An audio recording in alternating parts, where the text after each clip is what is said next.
Assalamualaikum warahmatullahi wabarakatuh. Bagaimana kabar kalian semua? Baik, alhamdulillah. Nah, Ibu mau tanya nih, ada nggak yang nggak hadir hari ini? Hadir semua? Hadir semua, alhamdulillah.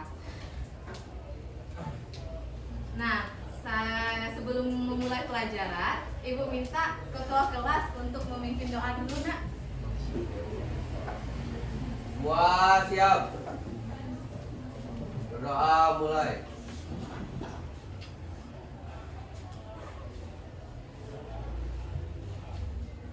Berdoa selesai. Nah, sebelum kita masuk ke materi peninggalan kerajaan Hindu-Buddha, Ibu mau tanya dulu nih sama kalian. Kalian tahu nggak apa aja tuh peninggalan kerajaan Hindu-Buddha yang ada di Indonesia? Candi, terus apa lagi? Prasasti, apa lagi? Selain bentuk, ada nggak yang tahu selain bentuk? Kalau bentuk ada bentuknya, candi, prasasti. Selain bentuk ada nggak? Agama Hindu sama agama Buddha. Nah, hari ini kita akan mempelajari apa saja peninggalan kerajaan Hindu-Buddha yang ada di Indonesia. Nah, sebelumnya Ibu akan menyampaikan tujuan pembelajaran hari ini. Setelah kalian belajar dengan Ibu, harapan Ibu, kalian mampu menguraikan berbagai peninggalan kebudayaan, sosial, dan sebagainya dari kerajaan Hindu dan Buddha yang ada di Indonesia. Ingat, di Indonesia. Terus yang kedua, peserta didik belajar mampu mendiferensiasikan antara bangunan kompleks Percandian Muara Jambi, Candi Borobudur, dan Candi Prambanan melalui komik yang akan Ibu perlihatkan ke kalian. Nah, sebelumnya Ibu akan menyampaikan langsung teori masuknya agama Hindu-Buddha. Nah, di sini sebelum kita masuk ke materi peninggalan agama Hindu-Buddha, di sini bakalan Ibu jelasin ini masih terkait materi sebelumnya. Teori-teori masuknya agama Hindu dan Buddha. Jadi ada 5 teori yang menyebabkan Hindu-Buddha itu masuk ke dalam Indonesia. Yang pertama nih kita bahas dulu melalui teori Brahmana. Apa itu teori Brahmana? Teori dari pendeta. Jadi teori pertama ini mengungkapkan kalau ajaran agama Hindu-Buddha itu dibawa langsung oleh para pendeta. Jadi dibawa sama pendeta yang ada di India, mereka datang ke Indonesia itu menyebarkan ajaran agama Hindu dan Buddha. Nah, terus yang kedua nih, ada teori Ksatria. Nah, teori Ksatria itu adalah teori yang menyatakan bahwa ajaran agama Hindu-Buddha itu dibawa oleh para raja langsung. Nah, sebagai contoh apa Ibu? Contohnya, kita ulas lagi materi sebelumnya. Pernah dengar kerajaan Kutai kan? Nah, kerajaan Kutai itu pertama sekali adalah kerajaan Hindu yang ada di Indonesia. Jadi sistem agama Hindu itu bagaimana? Kalau seandainya rajanya adalah seorang Hindu, maka rakyatnya juga seorang Hindu. Nah, itu biasanya kebijakan yang ditetapkan sama kerajaan Hindu dan Buddha. Nah, terus yang kedua, ada teori Waisa. Waisa itu teori apa? Nah, pedagang. Jadi setelah kita pelajari sebelumnya, teori Waisa ini menjelaskan bahwa ajaran agama Hindu-Buddha itu dibawa para pedagang.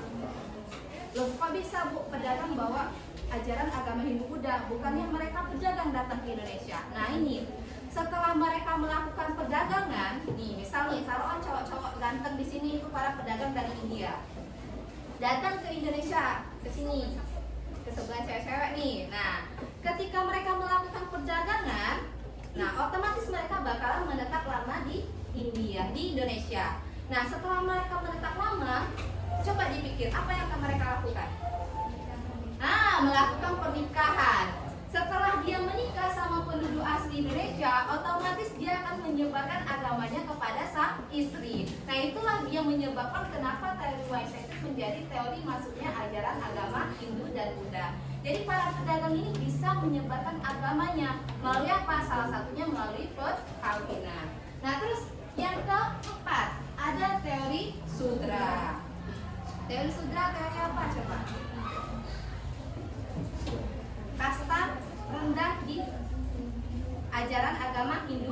Buddha. Nah, jadi teori ini itu menjelaskan bahwa ajaran agama Hindu dan Buddha itu dibawa oleh kaum Sudra, artinya apa? Kasta terendah ke Indonesia. Jadi mereka ini kok bisa lari ke Indonesia? Pertama, ada beberapa faktor atau ada beberapa yang menyebabkan mereka datang ke Indonesia karena adanya rasa ini membebaskan diri. Nah, jadi tahanan atau tawanan atau dari Buddha. Jadi mereka memutuskan untuk datang ke Indonesia untuk menyebarkan ajaran agama Hindu dan Buddha. Nah, yang terakhir ini adalah teori arus balik. Teori arus balik itu gimana, Bu? Teori arus balik itu berarti menandakan orang Indonesia itu datang ke India untuk mempelajari agama Hindu dan Buddha, lalu kembali lagi ke Indonesia untuk menyebarkan ajaran agama Hindu dan Buddha tadi. Nah, itulah yang disebut dengan teori arus balik. Nah, materi selanjutnya. Nah, ini kita mulai masuk peninggalan agama Hindu dan Buddha. Coba dilihat tulisan ini. Nah, salah satu peninggalan ajaran agama Hindu Buddha adalah tulisan Pallava. Nah, tulisan Pallava dan bahasa Sanskerta. Jadi, bahasa Sanskerta itu merupakan bahasanya suci umat Hindu dan Buddha. Nah, biasanya bahasa Sanskerta itu digunakan untuk mantra-mantra atau di dalam kitab-kitab suci agama Hindu dan Buddha ini tadi. Jadi bukan sembarangan bahasa. Jadi bahasa mereka itu bahasa Sanskerta yang digunakan untuk apa? Untuk kitab-kitab suci dan mantra-mantra pengobatan. Nah, terus tulisan yang digunakan, nah ini tulisannya, itu merupakan tulisan huruf Pallava. Nah, huruf Pallava ini ditemukan di candi-candi atau relief-relief di relief candi atau di prasasti-prasasti peninggalan kerajaan Hindu dan Buddha. Nah, sebagai contoh nih, ini adalah prasasti peninggalan kerajaan Tarumanegara. Nah, ini menjelaskan bagaimana kerajaan Tarumanegara. Saatnya jam ketiga dimulai. It's time to have the third lesson. Nah, yang kedua itu prasasti peninggalan kerajaan Kutai. Loh, Bu, kenapa nih kok tulisan sama bahasa itu penting? Kita flashback ke materi Praaksara. Kenapa disebut dengan zaman Praaksara? Nah, belum mengenal tulisan. Nah, di zaman Hindu Buddha itu disebut dengan zaman aksara. Artinya di zaman Hindu Buddha mereka memperkenalkan tulisan kepada kita. Inilah tulisan yang disebut dengan huruf Pallawan tadi. Nah, selanjutnya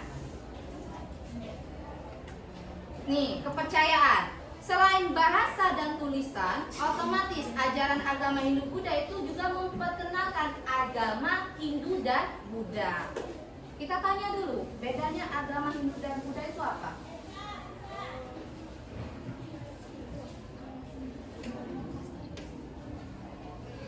Boleh searching? Nah, boleh searching, boleh gunakan smartphone kalian. Agama Hindu Buddha itu perbedaannya apa?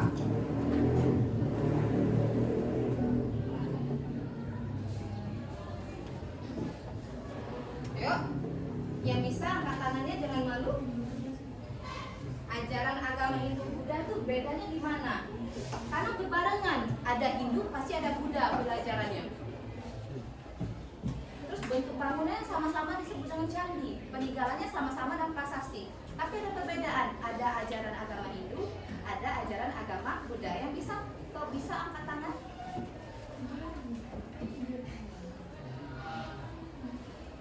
Angkat tangannya, ya boleh. Hindu itu dari India, Buddha itu dari Cina. Buddha itu dari Cina. Ada teman kalian yang mengatakan Hindu itu dari India, Buddha itu dari Cina. Oke, kita tampung dulu nih jawaban dari teman kalian. Nah, jadi ajaran agama Hindu dan Buddha itu merupakan ajaran yang berbeda, agama yang berbeda. Tadi teman kalian jawab, ajaran Hindu itu berasal dari India, ajaran Buddha itu berasal dari Cina. Boleh? Jawabannya kasih hapus duluan.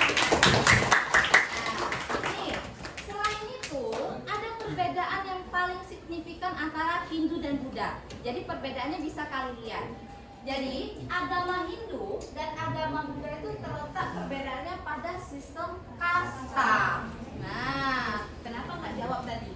Nah, tahu kan? Jadi perbedaan agama Hindu dan Buddha itu ada pada sistem kasta. Jadi kenapa kok muncul agama Buddha? Agama Buddha ini itu menolak adanya sistem kasta yang ada di ajaran agama Hindu. Jadi penyempurnaan agama Hindu. Nah, selanjutnya peninggalan Hindu Buddha lainnya. Nah, ini yang menarik nih. Peninggalan Hindu Buddha selanjutnya itu ada dari bangunan sama relief bangunannya. Kalian bisa lihat. Nah, di sini ada Candi Borobudur. Nah, ini Candi Borobudur. Letaknya di mana? Letaknya di Magelang, Jawa Tengah. Terus nyebrang lagi kita. Ada Candi Prambanan. Candi Prambanan ini letaknya lumayan unik ya. Dia terletak di antara dua wilayah. Pertama, daerah istimewa Yogyakarta dan Jawa Tengah. Loh, kok bisa dua wilayah, Bu? Nah, ini Candi Prambanan ini kenapa wilayahnya bisa dua? Bukan candinya sebesar dua wilayah ini, enggak. Pintu masuk Candi Prambanan itu terletak posisinya di Jawa Tengah. Jadi pintu administrasinya menuju candi. Sedangkan wilayah candinya itu terletak di daerah istimewa Yogyakarta. Jadi dia letaknya di perbatasan. Makanya posisinya itu terletak di antara dua wilayah. Nah, terus yang ketiga ini ada Candi Dieng. Nah, Candi Dieng ini terletak di dataran tinggi Dieng. Nah, itu berlokasi di Banjarnegara dan Jawa Tengah. Nah, di sini itu ada dua bentuk bangunan yang berbeda. Satu dia bentuknya kerucut, tinggi menjulang. Nah, yang satunya dia bulat-bulat. Nah, apa bedanya? Yang Candi Borobudur merupakan peninggalan agama Buddha, sedangkan Candi Prambanan dan Candi Dieng itu peninggalan agama Hindu.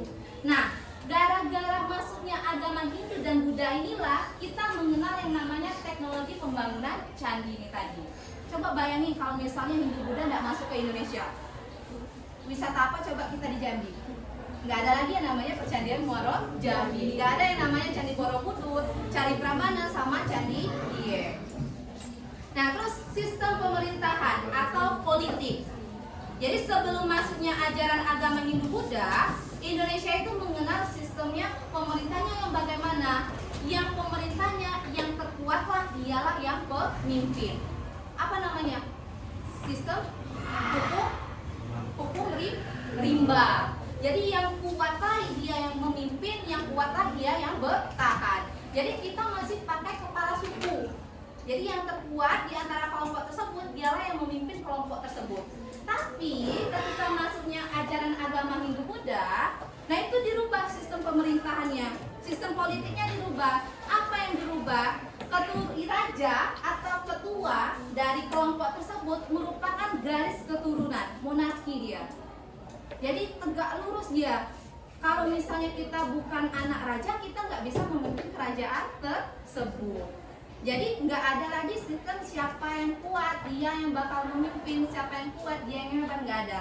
Jadi diperkenalkan sistem pemerintahan bentuk kerajaan, yang artinya setiap pemimpin itu dipilih berdasarkan garis keturunannya. Jadi darah biru kata orang. Nah itu. Terus selanjutnya ada kalender Saka. Nah ini kalender Saka, ini kalender yang dibawa oleh ajaran agama Hindu dan Buddha. Nah ini ada dua kalender yang berbeda. Ini kalender Saka India. Nah kalender Saka India, yang ini kalender Saka Bali. Kebalik, ini Saka India, yang ini Saka Bali. Nah apa perbedaannya? Kalender Saka ini itu sama halnya dengan kalender pada umumnya. Cuman yang berbeda, kalender Saka itu menyampaikan kalender-kalender penting pada ajaran agama Hindu dan Buddha. Nah ini kalender Saka India. Nah terus kalender Saka Bali itu gimana? Kalender Saka Bali itu bukan berbeda dengan kalender Saka yang ada di India, yang asli Hindu Buddha. Nah kalender Saka Bali ini merupakan kalender yang dibuat sama penduduk lokal. Meniru kalender Saka tapi ada unsur-unsur lokalnya. Dan nama-nama hari, nama-nama bulannya itu berbeda dengan kalender Saka yang ada di India. Nah selanjutnya, nah ini kesenian Mahabharata sama kisah Ramayana. Oke, pernah dengar nggak kisah Ramayana sama Mahabharata? Yang suka nonton India pasti pernah dengar nih. Kisah Mahabharata sama kisah Ramayana. Nah, kita bahas dulu kisah Mahabharata. Nih, kisah Mahabharata ini merupakan kisah perebutan tahta antara para anak raja atau para raja dengan keturunan raja. Pernah dengar 5 Pandawa? Nah, apa aja 5 Pandawa nih? Arjuna, Bima, Yudhistira, Sadewa sama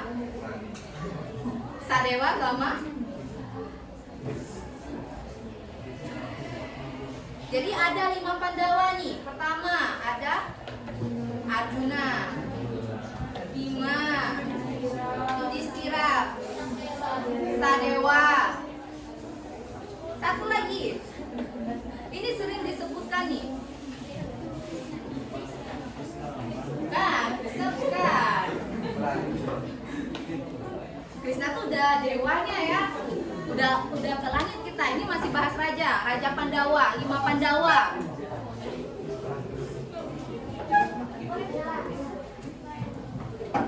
Ayo. Sadewa. Coba yang bisa sebutin 5 Pandawa nih. Jangan malu, angkat tangannya aja langsung.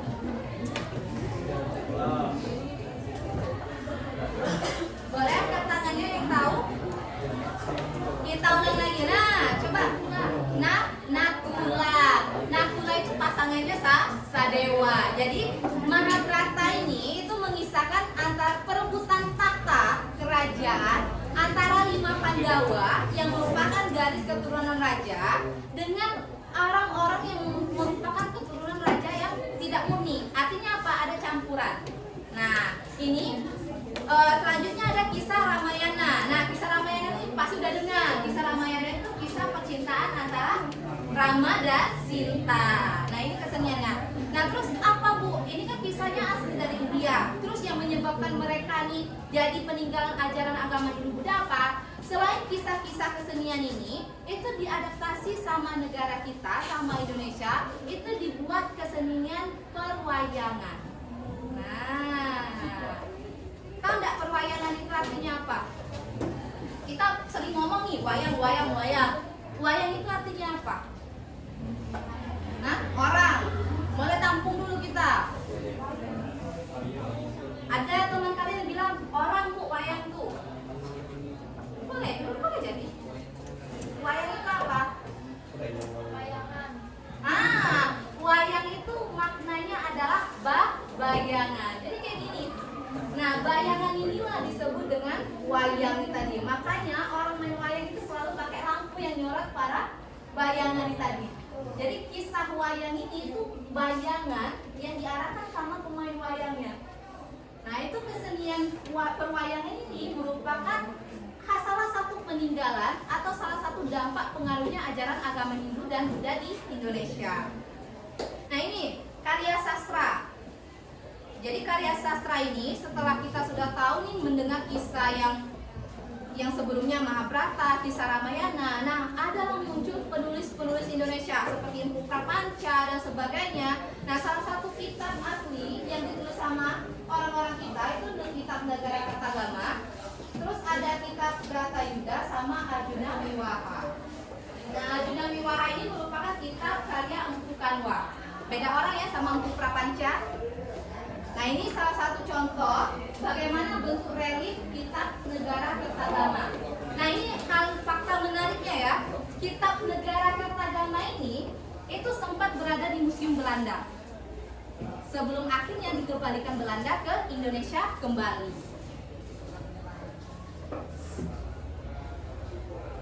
Nah, inilah materi mengenai ajaran agama Hindu-Buddha. Nah, ada yang mau ditanya nggak mengenai materi hari ini? Ada yang mau ditanyain? Kalau mau tanya silakan ditanya. Kalau tidak ibu yang bertanya. Nah, ada nyesal nggak nyanyo? Nah, sekarang ibu yang mau tanya nih. Namanya paling cantik dari nomor 1 sampai nomor 9. Adinda. Mana Adinda? Oke, Adinda. Coba tadi sebutin 5 Pandawa tadi apa aja coba? Ayo, 5 Pandawa yang sudah kita jelaskan ini tadi. 5 Pandawa tadi masuk ke dalam kisah Mahabharata. Kisah yang menceritakan perebutan kekuasaan atau peperangan antara 5 Pandawa atau 5 raja dengan keturunan raja. Nah, coba Adinda apa aja? Pertama, Yudhistira. Terus apa lagi? Bima. Nakula. Pasangan Nakula? Nakula? Sadewa. Terakhir Arjuna. Jadi diingat ya 5 Pandawa ini. Nah, kasih hapus dulu. Jawab pertanyaan itu. Satu lagi pertanyaan. Untuk ini cowok aja ya.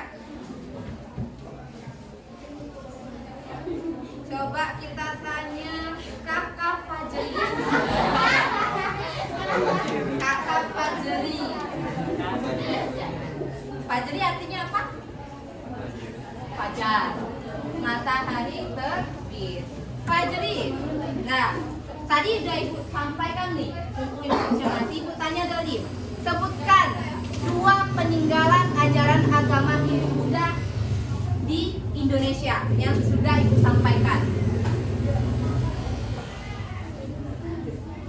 2 aja dari materi yang Ibu sampaikan, sebutkan 2 aja peninggalan ajaran agama Hindu dan Buddha.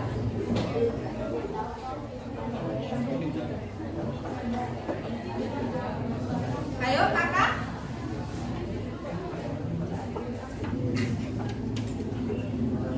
2 aja. 1 wayang. Terus 2 jangan takut sama temannya. Ayo 2 aja. 1 lagi. Kakak pernah ke candi? Pernah kan? Nah, candi peninggalan ajaran apa? Agama Hindu dan Buddha. Berarti candi termasuk peninggalan ajaran agama Hindu dan Buddha. Ulangi lagi kakak, apa aja peninggalan tadi? Wayang sama candi. Udah, kasih hapus lah buat kakak.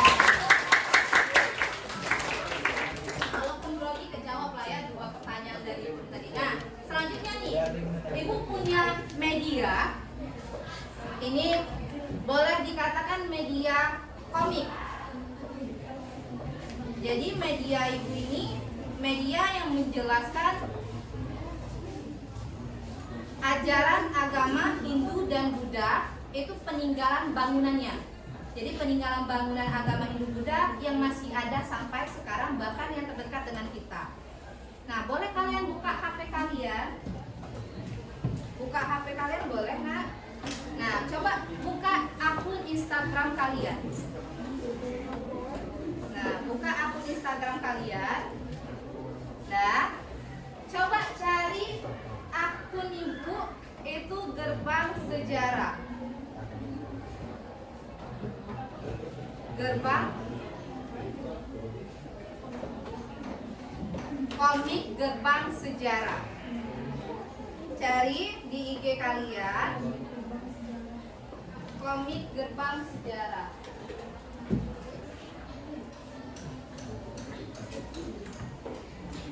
Ketemu?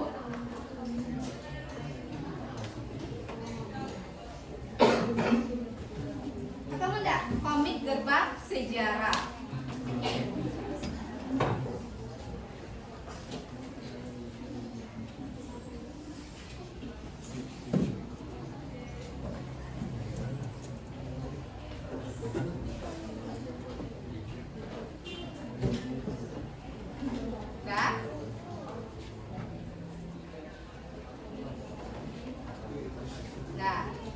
Nah, komik Gerbang Sejarah di Instagram tersebut itu komik yang sudah Ibu rancang untuk materi hari ini.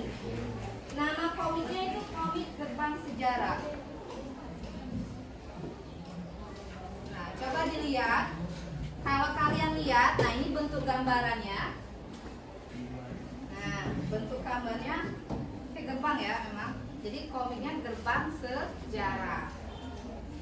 Nah, coba dilihat. Nah, di dalam komik tersebut, coba dilihat, ketemu? Ketemu. Nah, dalam komik ini kalian bisa slide Iya. ke sebelumnya. Nah, itu ada materi, ada dua tokoh, namanya Ibu Zelvi sama Dimas. Zelvi dan Dimas. Coba dilihat. Nah, coba kakak bacain apa katanya di dalam slide pertama. Yang pertama itu.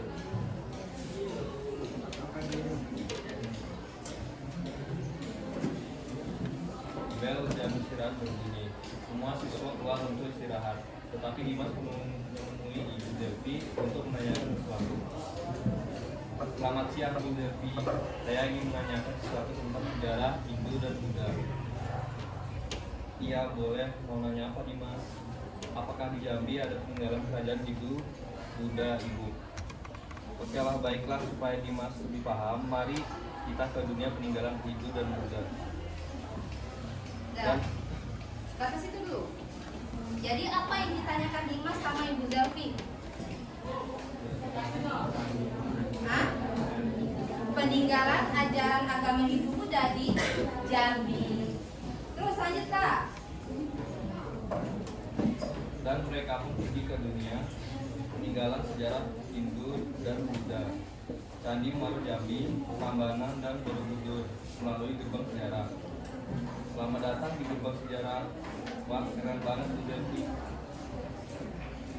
Pada masa kejayaan zaman Hindu Buddha di Indonesia banyak terdapat kerajaan-kerajaan yang bergerak Hindu Buddha. Di antaranya yaitu Kerajaan Kutai di Pulau Kalimantan, Sriwijaya di Sumatera, Mataram kuno di Jawa, dan masih banyak yang lainnya. Nah, stop. Nah, kakak. Jadi ini bentuk dari komik yang ibu buat. Jadi kalian bisa akses kapanpun dengan Instagram kalian. Nah, ini dua tokoh tadi sudah dibacakan sama teman kita kakak. Itu ada Bu Zelvi di sini sama Dimas. Nah, dia nanya, Ibu, apa sih peninggalan ajaran agama Hindu Buddha yang ada di Jambi? Nah, terus dilihatlah sama mereka nih, apakah ada peninggalan candi di Jambi? Nah, itu jawabannya ada. Di mana kata dia tadi? Peninggalan Kompleks Percandian Muaro Jambi. Nah, komik ini itu terdiri dari 3 bangunan. Jadi 3 bangunan peninggalan 3 kerajaan. Pertama Kerajaan Sriwijaya, Kompleks Percandian Muaro Jambi. Terus ada peninggalan Kerajaan Mataram kuno. Itu ada Candi Prambanan sama Candi Borobudur. Nah, kalian bisa lihat, dibaca dulu materinya. Nah, di sini dia bilang, Candi Muaro Jambi itu terletaknya di Provinsi Jambi, Kabupaten Muaro Jambi, Kecamatan Marosebo. Candi ini merupakan peninggalan kerajaan apa? Sriwijaya. Bercorak apa? Agama Buddha. Silakan dibaca komiknya.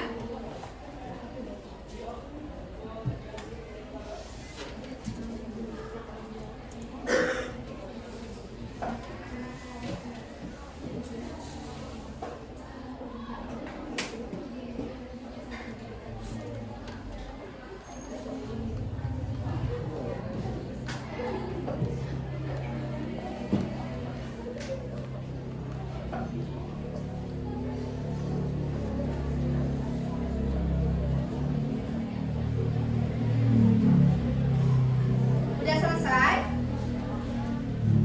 Sudah selesai baca komiknya? Nah, jadi apa yang kalian pelajari dari komik yang sudah ibu buat? Coba ibu tanya Muhammad Raihan. Dapat mengetahui peninggalan kerajaan Hindu dan Buddha. Dapat mengetahui peninggalan kerajaan Hindu dan Buddha. Apa aja tadi bentuk peninggalannya, Natasha?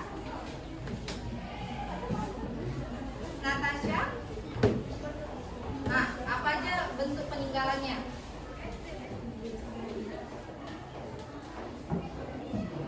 Jadi ada bangunan peninggalan kerajaan Hindu dan Buddha. Apa aja yang pertama? Kompleks percandian Muaro Jahir. Terus yang kedua, Candi Natasha? Candi Borobudur. Yang ketiga, Candi Prambanan. Ya. Jadi komik tersebut bisa kalian akses untuk menambah pengetahuan kalian mengenai kerajaan Hindu Buddha. Nanti diperbaharui sesuai dengan materi yang akan diajarkan selanjutnya. Nah, sekarang ibu mau kasih kelompok dulu, mau bentuk kelompok. Jadi ibu mau bentuk 5 kelompok. Ibu kasih kelompok dulu ya.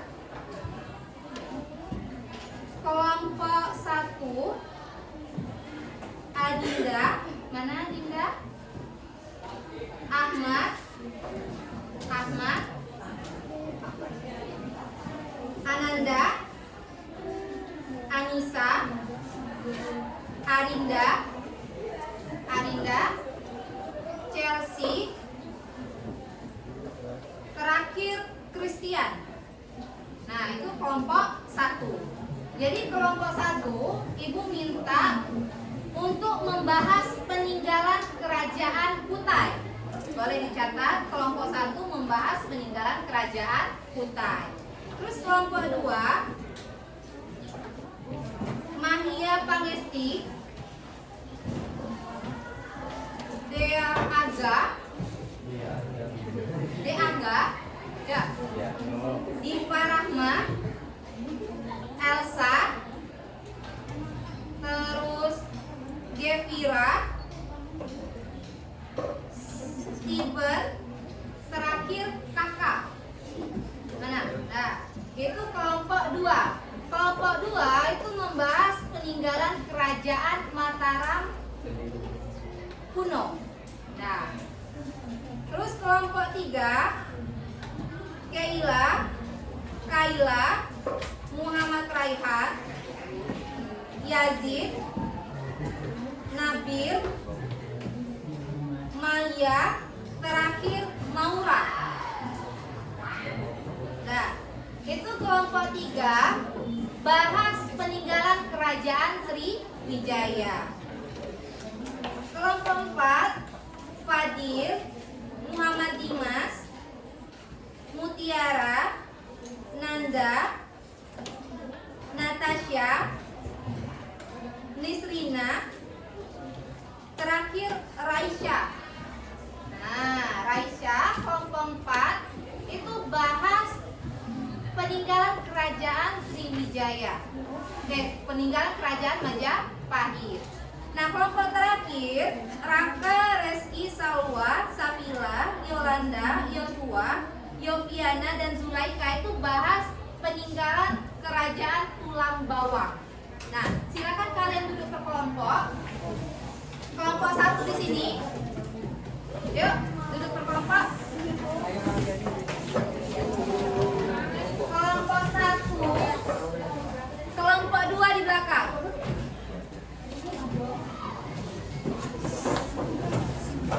Kelompok 3 di tengah. Kelompok 4 di sini. Kelompok 5 di belakang kanan. Iya.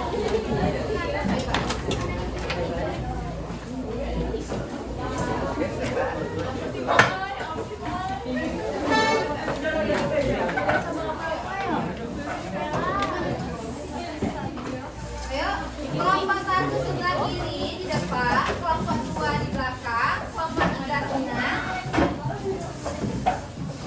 kelompok 4 sebelah kanan depan, kelompok 5 di belakang sebelah kanan.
Sriwijaya.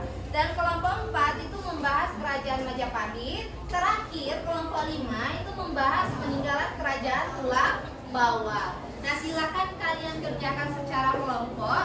Nanti hasilnya kita presentasikan.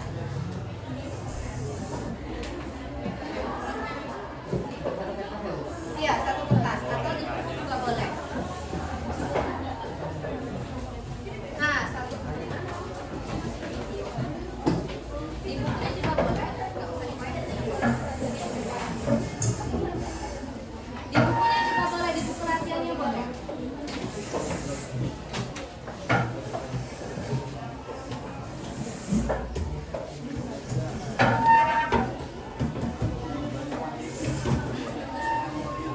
Boleh. Nanti kita presentasikan ya.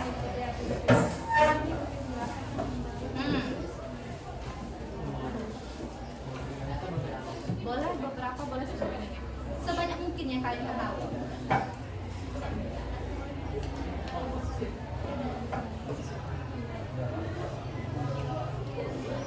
Ya, di buku latihan atau catatan kalian boleh. Enggak, satu kelompok cukup satu.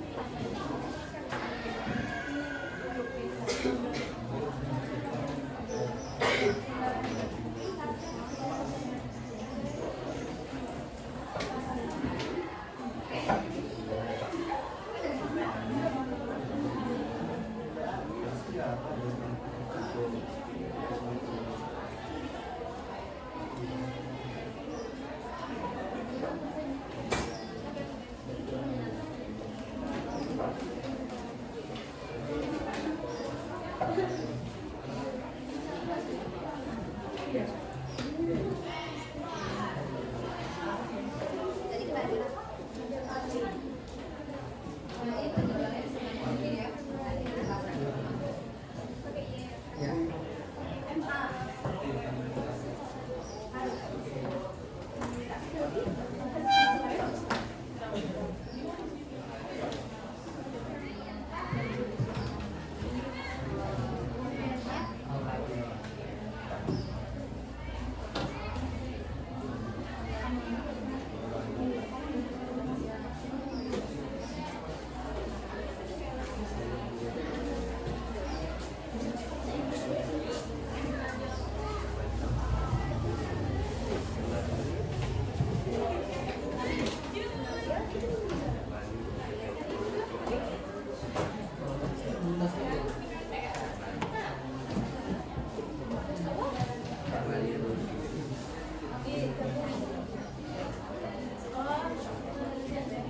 Silakan diskusi sama teman kelompok kalian apa saja peninggalan dari kerajaan yang sudah disebutkan tadi.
tulis di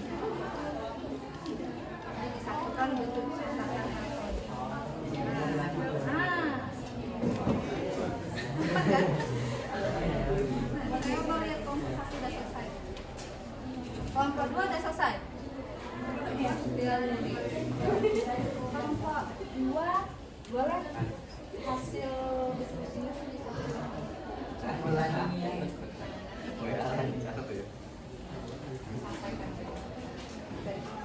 Tinggal nulis kan?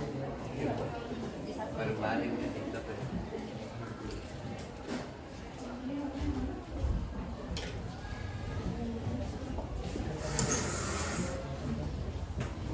Tapi sumbernya udah selesai semua.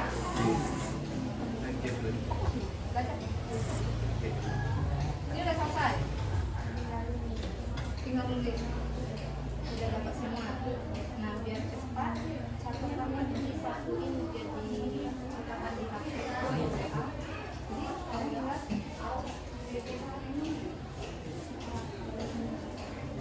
Disatukan. Kayak kelompok 1 mereka satuin jadi satu catatan. Jadi jadi satu. Tapi nanti akan ditulis enggak.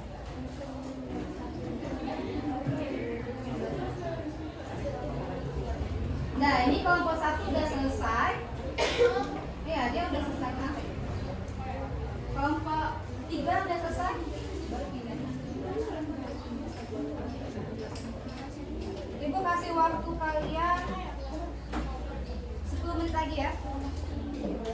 Habis itu kita presentasi.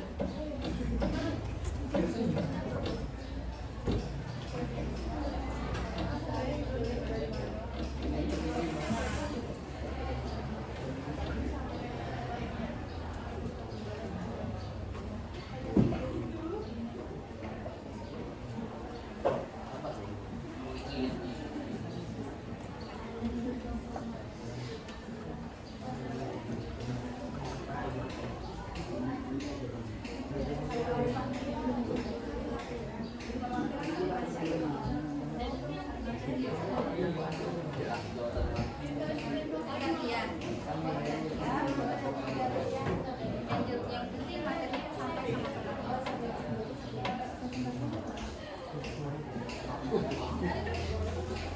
apa?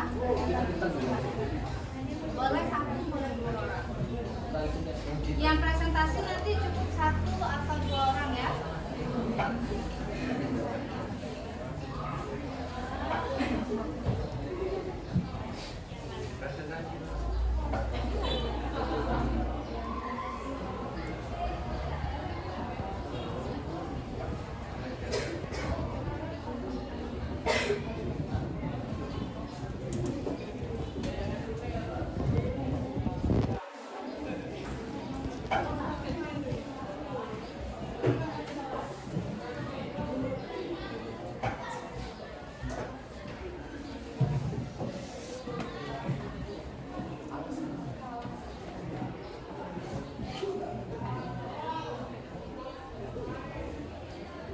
Sudah selesai?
3 udah?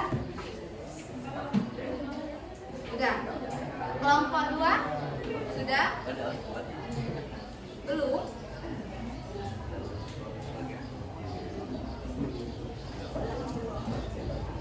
Nanti kita mau mulai diskusi. Udah ya? Kelompok 1 udah selesai, kelompok 2 udah selesai, kelompok 3 sudah, kelompok 4 sudah selesai, kelompok 5 udah? Udah. Nah, kita mulai presentasinya. Coba kelompok 1 dulu, sampaikan hasil diskusi kelompok kalian.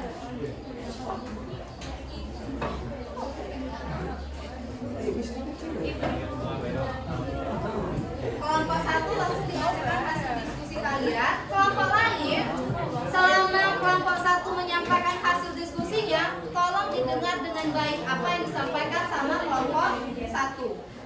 Ya, silakan kelompok 1 perwakilannya dibacakan. Cukup 2 orang.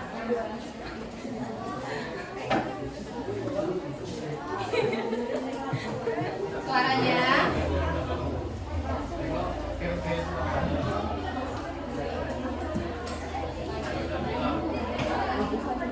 Suaranya tolong, suaranya.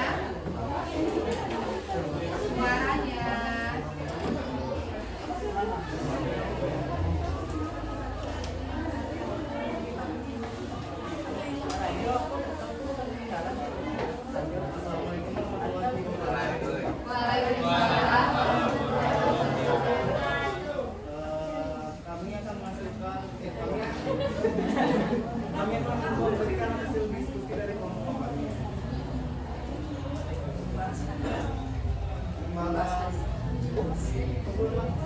Membahas ketinggalan kerajaan Kutai. Ketinggalan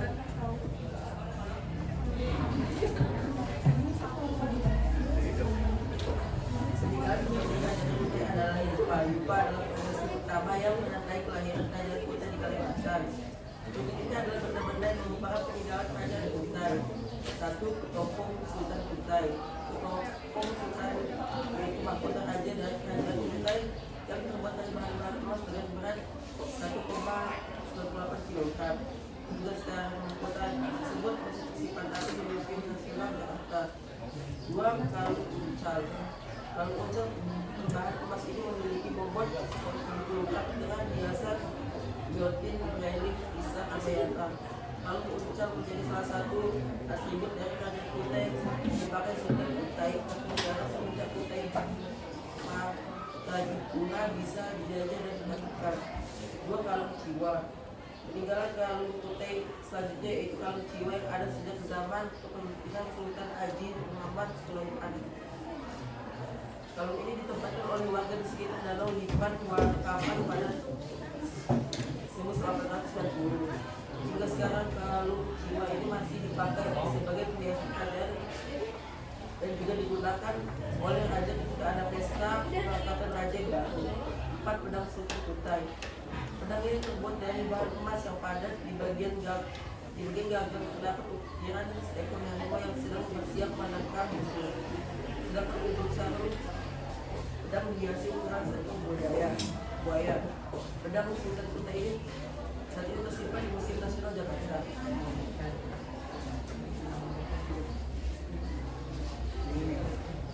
5. Pura-pura emas. Pura-pura emas merupakan salah satu peninggalan sejarah dari kerajaan Kutai yang sekarang berada di Museum Mulawatman.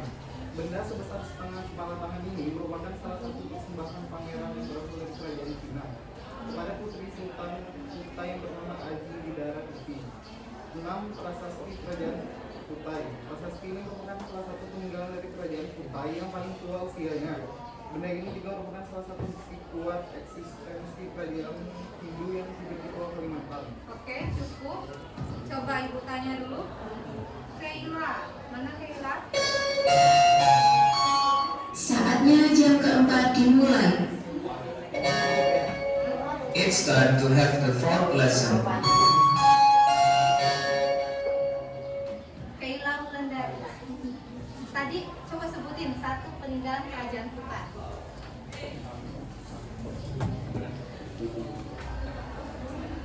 Satu peninggalan peninggalan kerajaan Kutai Kela. Jadi dari pesan kelompok lain mempresentasikan, kelompok lainnya mendengarkan apa yang disampaikan sama teman kelompok lainnya. Ayo, ada yang nyimak apa yang disampaikan sama kelompok satu? Apa? Nah, sensitif. Apa tadi? Kalung Ciwa. Kalung Ciwa itu salah satu peninggalan dari kerajaan Kutai. Dah, kasih aplaus dulu untuk kelompok satu.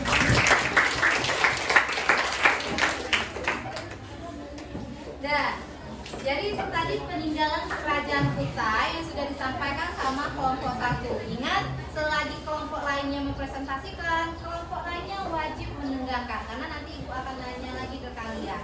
Kelompok dua, silakan maju ke depan, sampaikan hasil dari diskusi kelompok kalian mengenai peninggalan kerajaan Mataram kuno.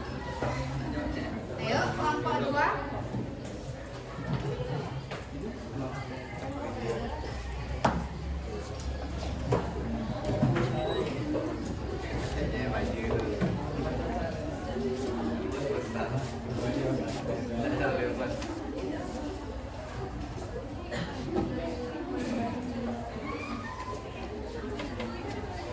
Silakan kelompok dua.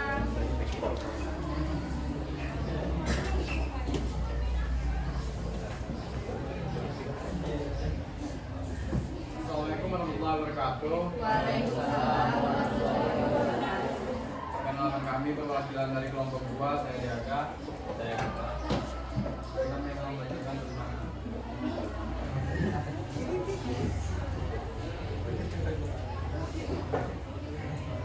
peninggalan kerajaan Mataram kuno. Kerajaan Mataram kuno tercatat memiliki berbagai macam peninggalan yang masih bisa kita saksikan hingga saat ini. Peninggalan Candi Bima Jawa Tengah.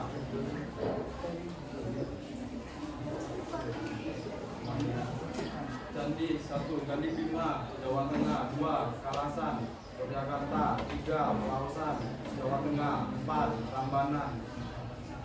Prambanan Yogyakarta atau Jawa Tengah, 5 Sewo Jawa Tengah, Prestasi Tanggal 2 Kelasan, 3 Pantai 4 Semangat, Pen.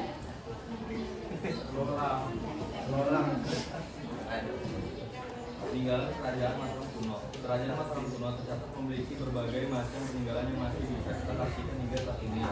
Peninggalan tersebut terdiri dari candi, prasasti, dan peninggalan lainnya. Dinasti penguasa kerajaan Mataram kuno. Dinasti Sanjaya. Kerajaan Mataram kuno pertama kali didirikan oleh Raja Sanjaya yang bergelar Rakai Mataram Sang Ratu Sanjaya. Ia dikenal sebagai raja yang bijaksana, cakap, dan taat dalam beribadah. Selama masa kepemimpinannya, kerajaan Mataram kuno mampu melakukan perluasan wilayah dan menjadi pusat pembelajaran agama Hindu. Dinasti Sailendra. Dinasti Sailendra mulai memimpin kerajaan Mataram kuno di akhir abad ke-8 Masehi. Oke, cukup. Tadi kelompok 2 menyampaikan ada peninggalan dinasti peninggalan Mataram kuno. Coba ibu minta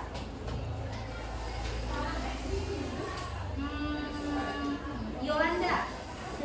Oke, Yolanda. Tadi 2 dinasti yang disebutkan sama kelompok 2, dinasti apa aja? Dinasti apa aja? Jadi Mataram kuno itu meninggalkan peninggalan domestik. Terdapat 2 dinasti. Nah, apa? Dinasti apa? Sanjaya sama Sailendra. Jadi ada Mataram kuno itu dibagi menjadi 2 dinasti. Pertama dinasti Sanjaya, yang kedua dinasti Sailendra. Nah, give applause dulu buat kelompok 2.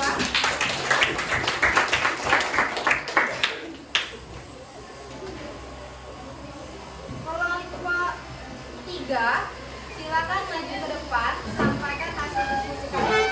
Cepet 2 orang.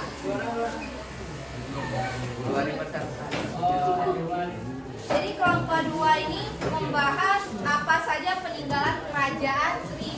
Sriwijaya. Silakan kelompok lain diperhatikan. Assalamualaikum warahmatullahi wabarakatuh. Kami dari kelompok 3 akan mempresentasikan peninggalan kerajaan Sriwijaya.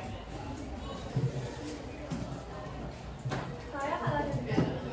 Saya orang Azhar ya, Beberapa peninggalan kerajaan Sriwijaya. 1. Prasasti Kedikan. Prasasti Kedikan ditemukan di Sungai Gatak, Kota Palembang. Prasasti ini terdapat angka 686 Masehi yang ditulis menggunakan aksara Pallawa dan bahasa Saksonata. Isi dari prasasti ini adalah mengenai Datuk Kahya yang menaiki perahu dan mengisahkan mengenai kemenangan Sriwijaya. 2. Prasasti Kota Kapur. Prasasti Kota Kapur ditemukan di Pulau Bangka, sebelah barat, yang berisi julukan kepada orang yang berani melanggar perintah Raja Sriwijaya. 3. Prasasti Telaga Batu. Prasasti Telaga Batu ditemukan di kolam Telaga Biru, Kecamatan Ilir Timur, Kota Palembang. Prasasti ini berisi tentang kutukan orang-orang jahat yang berada di wilayah Kerajaan Sriwijaya. 4. Prasasti Karangberahi. Prasasti Karangberahi ditemukan di Desa Karangberahi, Merani, Jambi.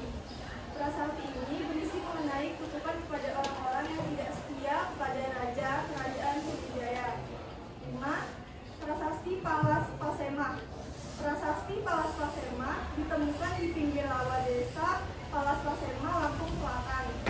Prasasti ini beraksara Pallawa dan berbahasa Melayu kuno. Isi dari prasasti ini adalah kutukan kepada orang-orang jahat yang tidak setia terhadap Sriwijaya. Selanjutnya yang keenam ada Prasasti Talangkuo. Prasasti Talangkuo ditemukan berisi doa Buddha Mahayana dan kisah pembangunan taman dari Sriwijaya Nasa. 7. Prasasti Ujung Langit. Prasasti Ujung Langit ditemukan di Desa Kelukuni, Lampung. Pada prasasti ini tertera angka tahun 997 Masehi. 8. Prasasti Ligor. Prasasti Ligor ditemukan di Thailand bagian selatan oleh Mahon Si Tamarat. Prasasti ini berisi mengenai kisah Raja Sriwijaya membangun Kisamaya Malaysia untuk Karaja. Nomor 9. Prasasti Leiden. Prasasti Leiden berbentuk lempengan tembaga dengan kata tersebut peta serta bahasa Tamil. Isi dari prasasti ini adalah mengenai hubungan Dinasti Chola terhadap Dinasti Palembang dari Sriwijaya. 10. Candi Muara Takus. Candi Muara Takus ditemukan di Desa Muara Takus, Kabupaten Kampar, Riau.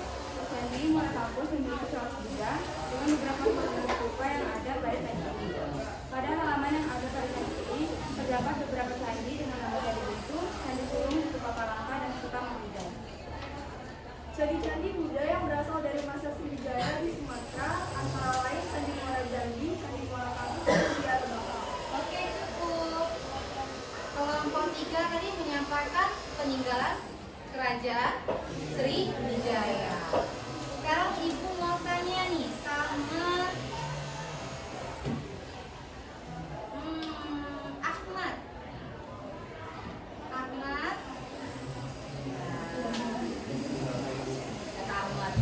Ahmad, coba sebuti 2 aja prasasti peninggalan kerajaan Sriwijaya.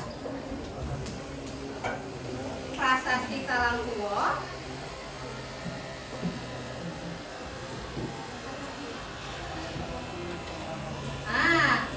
ada 2 peninggalan yang disebut sama Ahmad, peninggalan kerajaan Sriwijaya, prasasti Talangkuo sama prasasti Kota Kapur. Oke, give applause untuk kelompok 3.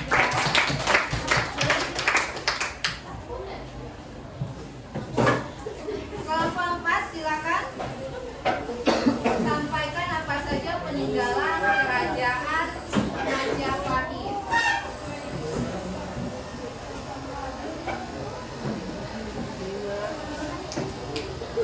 Assalamualaikum warahmatullahi wabarakatuh. Waalaikumsalam.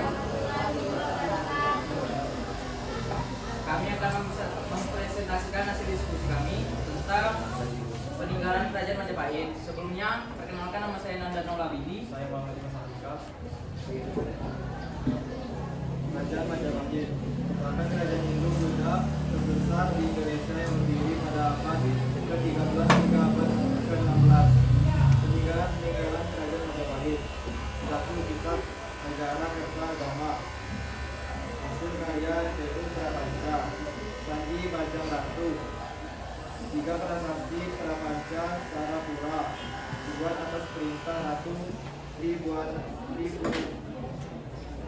Ribuwardana Tungga Dewi. 4. Candi Tikus. 5. Kitab Sutta Bawah karangan MPU Tantular. 6. Candi Bukan MPU ya, tapi karangan Tiku Tantular. 6. Candi Penataran. 7. Candi Kukuk. 8. Prasasti Waringan Bisu ditemukan di Kabupaten Mojokerto, Jawa Timur. udah. Nah, itu tadi beberapa peninggalan yang disampaikan sama kelompok 4. Nah, tadi coba ulang lagi. Deaga. Nah, kata Deaga. Oke Deaga, coba ulangi apa saja peninggalan kerajaan Majapahit. Deaga, ulangi lagi apa saja peninggalan kerajaan Majapahit.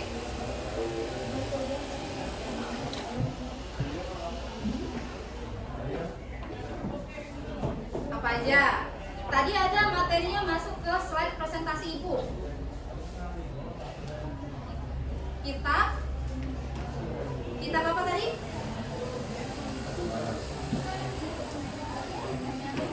Kitab apa? Nagara Kertagama. Nah, itu salah satu peninggalan kerajaan Majapahit. Nah, terus saya tanya lagi lah yang lain. Ada nggak yang dengerin? Selain Deaga, Chelsea. Apa aja tadi peninggalan kerajaan Majapahit?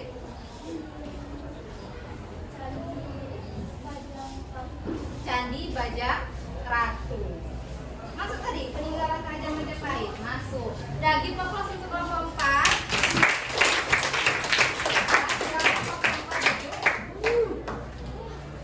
Yuk sama-sama. Kelompok terakhir, kelompok 5. Silakan perwakilannya.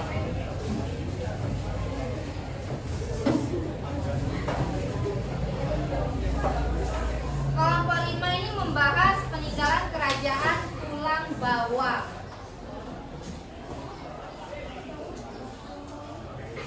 Assalamualaikum warahmatullahi wabarakatuh. Waalaikumsalam. Pada kesempatan kali ini saya sebagai perwakilan kelompok 5 akan menjelaskan tentang peninggalan kerajaan Tulang Bawang. Pertama-tama perkenalkan nama saya Rizky Rahmatullah. Oke. Peninggalan kerajaan Tulang Bawang. Yang pertama ada makam Minak Sengaji dan Minak Ngebulang Sakti. Minak Sengaji dan Ngebulang Sakti adalah tokoh yang memperjuangkan keutuhan Tulang Bawang, khususnya ketika kapal Cina masuk ke Nusantara. Jika Anda ingin melihat makam ini, langsung saja berkunjung ke desa Anyar, Salmanten. Kedua, legenda kapal Cina dan Pulau Daging. Cerita mengenai kapal Cina dan Pulau Daging. Sekarang yang lainnya diperhatikan. Di Menggala adalah salah satu bukti kuat adanya kerajaan Tulang Bawang di masa lampau.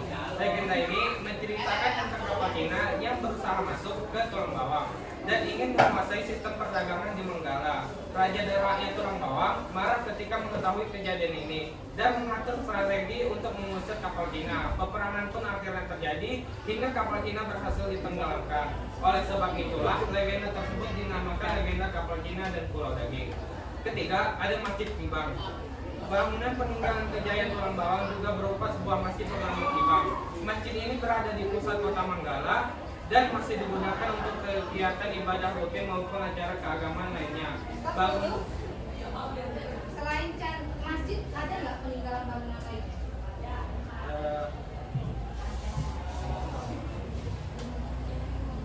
Keempat, Pangeran Wangsakerta. Rumah peninggalan Pangeran Wangsakerta menjadi bukti nyata adanya kerajaan Tulang Bawang di masa lampau. Rumah ini digunakan sebagai tempat persinggahan jika sang pangeran merasa bosan saat di istana. Ciri khas yang tampak dari bangunan ini adalah Peninggalan yang lainnya coba. kelima, Kampung Bugis dan Pasar Lama. Bangunannya. Bangunan.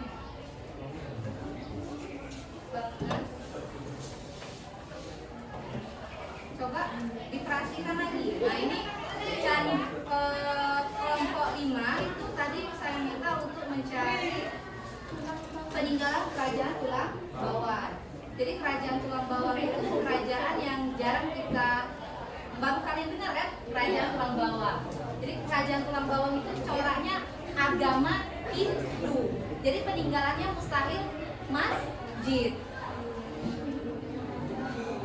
Oh iya, kenapa nggak kepikir ya dari tadi? Jelas-jelas tadi temannya menyampaikan masjid. Sedangkan ajaran agama Quran sejalankan kerajaan tulang bawang itu agamanya Hindu. Coba ditelaah lagi, apakah benar peninggalan yang disampaikan tadi? Boleh teman-teman yang lainnya dibantu apa saja peninggalan kerajaan tulang bawang? Hah? Boleh kelompok 5 sambil mencari belakang?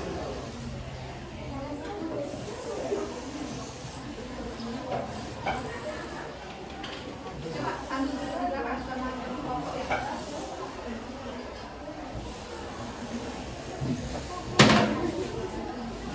Ada yang tahu nggak apa saja peninggalan kerajaan tulang bawang? Nah ini ya, kalau misalnya kita menelaah sumber itu diperhatikan juga corak kerajaannya apa, terus peninggalannya apa. Jadi kalau misalnya ajarannya agama Hindu itu mustahil peninggalannya masjid. Terus kalau mencari sumber di Google itu juga harus hati-hati. Ditelaah dulu sumbernya.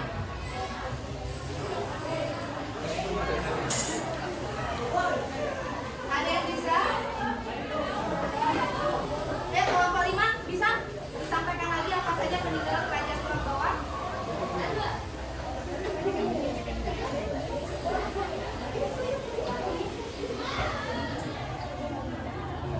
Agama Hindu dan Buddha itu peninggalan bangunannya pasti berbentuk candi, kecuali dia Islam. Kelompok 5 perbaikan. Nah, silakan ke depan. Kelompok 5 silakan ke depan, perwakilannya sampaikan apa saja peninggalan kerajaan tulang bawang. Peninggalan kerajaan tulang bawang itu ada prasasti Pawas Pasema, terdapat prasasti Parung Kuning dari Lampung yang menceritakan keadaan pasca tulang bawang ditaklukkan oleh kerajaan Tiongkok. Benda peninggalan sejarah lainnya adalah prasasti batu bedil yang ditemukan di Lampung Selatan. Akan tetapi prasasti ini kondisinya telah rusak sehingga tidak dapat dievaluasi. Oke, itu tadi perbaikan dari kelompok 5. Kelompok 2. Nah, jadi kerajaan tulang bawang ini itu kerajaan yang berada di provinsi kelompok 5. Provinsi mana tadi disampaikan? Lampung. Jadi tadi ada 2 prasasti yang telah disampaikan sama kelompok 5. Itu prasasti yang kedua. Yang pertama tadi menjelaskan bahwa kerajaan tulang bawang itu sempat diserang sama kerajaan Sriwijaya. Oke, give applause dulu untuk diskusi kalian. Nah, sekarang coba kalian berdiri dulu. Nah, kita mau ice breathing dulu. Oke.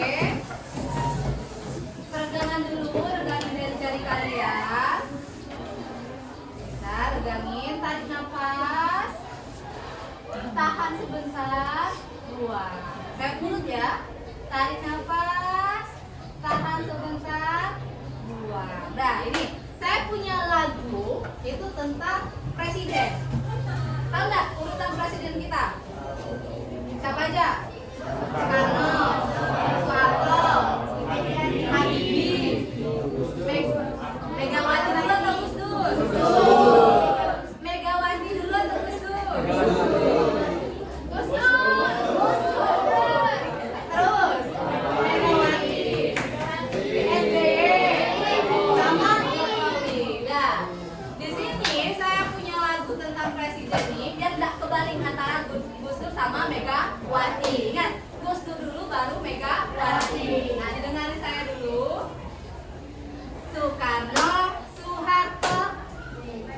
BJ Soekarno, Soeharto, Habibie, Gus Dur, Megawati, siapa lagi?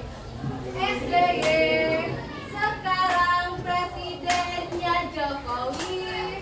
Terus apa lagi? Siapa presiden selanjutnya? Nah, coba ulangin. Soekarno, Soeharto, Habibie, Gus Dur, Megawati, SBY. Terus siapa presiden selanjutnya? Ulangi, kurang semangat. Ulang semangat, ayo. 1, 2, 3. Soekarno, Soeharto, Habibie, Gus Dur, Megawati, SBY. Sekarang presiden Jokowi. Udah,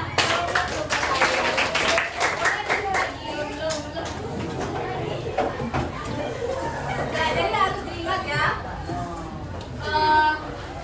Urutan presiden itu pertama Soekarno, Soeharto, Habibie, Gus Dur, Megawati, SBY, baru Jokowi. Presiden yang dipilih secara langsung.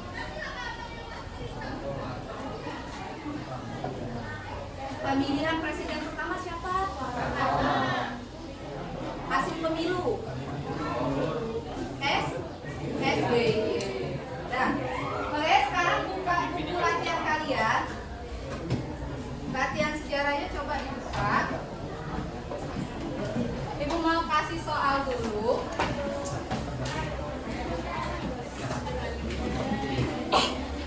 Soalnya cuma satu.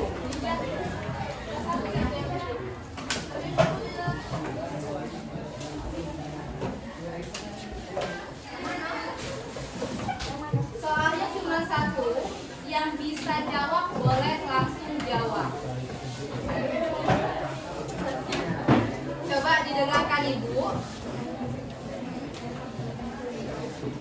Soalnya cuma satu. Yang bisa jawab boleh dijawab langsung. Kalau nggak bisa jawab langsung, Ibu yang atur namanya yang boleh jawab.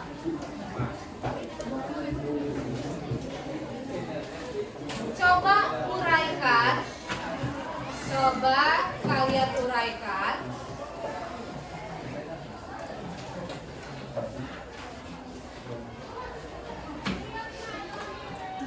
Masing-masing satu peninggalan dari kerajaan yang telah disampaikan selama diskusi kelompok tadi. Jadi satu, coba kalian uraikan masing-masing satu peninggalan dari setiap kerajaan yang setelah disampaikan selama diskusi kelompok. Jadi ada 5 kerajaan, berarti harus menguraikan minimal 1 dari ke-5 kerajaan tersebut.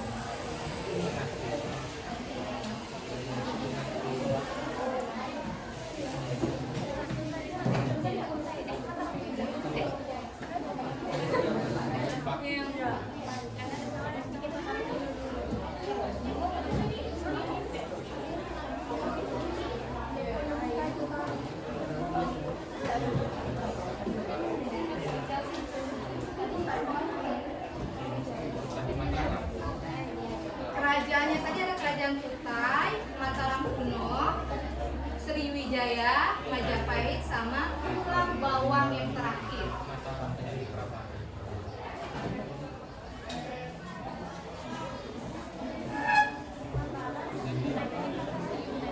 Sama Majapahit,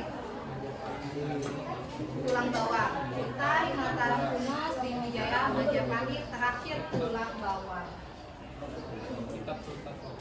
Di kerajaan Tulang Bawang ini pernah diserang diserang oleh kerajaan Sriwijaya.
Kerajaan Tulang Bawang.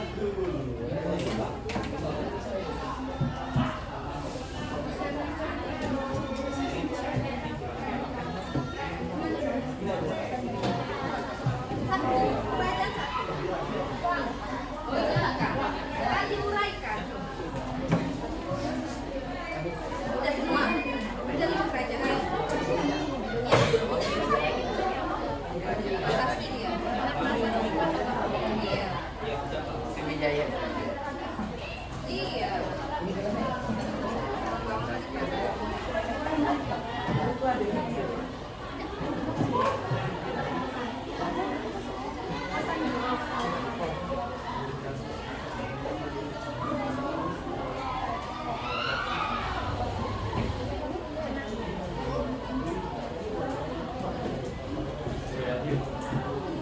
Ada yang bingung?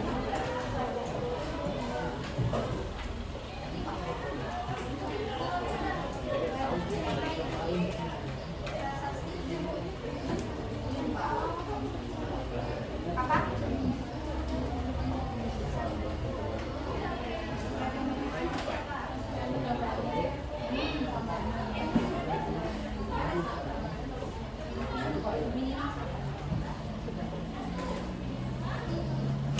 Iya.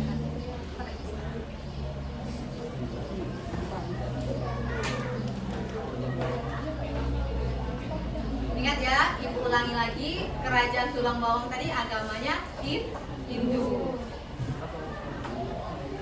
Bedanya Candi Hindu dan Buddha tadi apa coba? Dari Borobudur sama Prambanan. Bentuknya. Kalau Candi Prambanan itu identik dia meninggi. Nah, kerucut. Sedangkan kalau Candi Buddha, nah biasanya ada bulat, terus ada patung Budanya. Nah, itu biasanya Candi Buddha kayak gitu. Jadi ada perbedaan antara dua bangunan candi tersebut, walaupun sama-sama dari India, Hindu dan Buddha tadi. Oke, kalau sudah selesai, nanti ibu minta ketua kelasnya mengumpulkan latihan kalian sama ibu. Jadi berhubung waktunya sudah mau jam istirahat.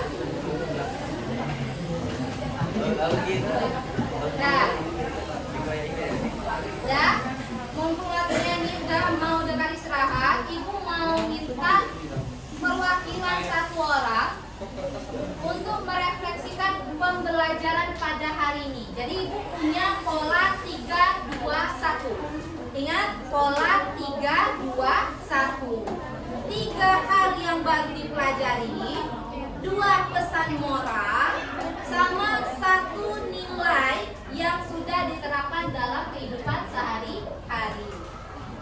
Ibu ulangi lagi, pola 3, 2, 1. 3 hal yang baru dipelajari, 2 nilai moral, sama 1 nilai yang sudah kalian terapkan pada kehidupan sehari-hari. Coba ibu minta Dimas mana? Mas. Ayo, Dimas, coba sebutin 3 hal yang Dimas pelajari pada hari ini. 3 hal yang baru kita pelajari hari ini. Coba 1.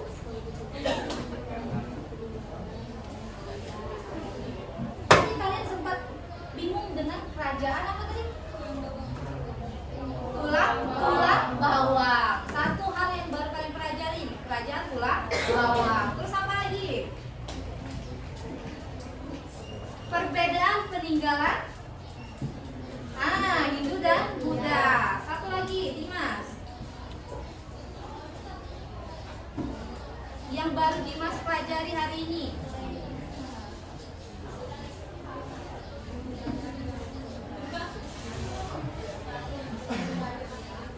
Apa Dimas? Peninggalan kerajaan Majapahit. Terus yang kedua, nilai moral yang didapat pada hari ini. Anissa, Safina. Nah, apa nilai moral? Dua nilai moral yang baru Anissa dapatkan hari ini, yang dapat pelajari hari ini. Jadi lebih tahu tentang kerajaan tulang bawang dari apa seperti apa. Terus Dan juga tahu nama-nama raja-raja yang kayak Sadewa tadi. nama Pandawa tadi ya. Jadi menurut si Anissa dia lebih tahu apa saja apa itu kerajaan tulang bawang, terus 5 Pandawa tadi ya, Sadewa, Ayam Arjuna dan sebagainya. Terus Ibu mau tanya lagi nih sama Elsa. Nah, Elsa, coba Elsa jelasin, ada nggak nilai-nilai kehidupan yang Elsa pelajari pada hari ini? Satu aja. Ya, nilai-nilai kehidupan. Misal kita udah diskusi kelompok, apa yang kita pelajari dari diskusi kelompok?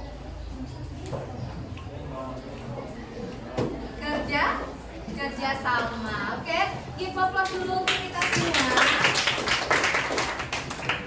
Dan minggu depan itu kita masuk ke materi ajaran agama Islam. Jadi setelah masuknya hidup Buddha itu baru masuknya ajaran agama Islam. Jadi ada runutan dari zaman praaksara, terus masa hidup Buddha, baru masuk Islam. Nah, di Islam inilah baru ada peninggalan masjid. Nah, jadi PR buat kita itu harus tahu kalau misalnya dia kerajaan Hindu, berarti peninggalannya berbentuk candi. Kalau dia ajarannya agama Islam, peninggalannya berbentuk masjid. Nah, itu relevan. Dan sekian dulu pelajaran hari ini. Ibu minta ketua kelas kembali menutup pelajaran hari ini dengan doa bersama. Semua siap. Doa mulai.